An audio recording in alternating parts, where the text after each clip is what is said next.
na-invite na naman tayo dito sa Dimasalang Norte, Talavera, Nueva Ecija. Let's go! Yo, inyo syempre today is Saturday. And yes, today is July 11. Yes, syempre 2026. Dito tayo sa Dimasalang Sur. Yan, dito tayo mag-show. Diba? So, paligid ng mga bundok, mga bukid-bukid. Is muna tayo. Let's go. Tingnan natin yung venue later. Go. Ay, pwede po. Tara, picture.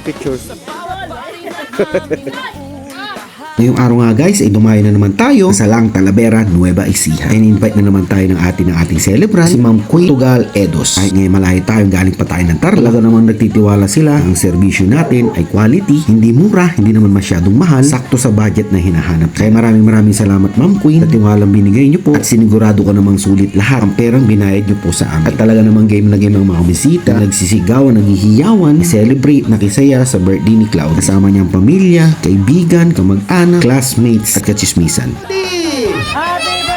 After nga naman ng blowing the candle, nagkaroon na kami ng maiksing program, 7-7 traditional program kung tawag. Talagang pinapangarap ng mga bata, usong-uso na sa henerasyon ngayon. After na nga ng program, diretso na kami nagpa-games, games na saglitan, kasi gusto na nilang kumain kasi nga napakalakas na ng ulan. After nga naman ng games namin, after ng program, after ng kainan, talagang nagpa-games pa ako dyan, inabot pa kami ng gabi. Nag-corrupt na naman yung mga videos ko. Kung alam kung SD card o yung camera nag-overheat. Wala na akong video nung gabi na nagpa-games ako. Pero at least meron pang natira na nga yung part na nagkakainan na sila. Tapos na.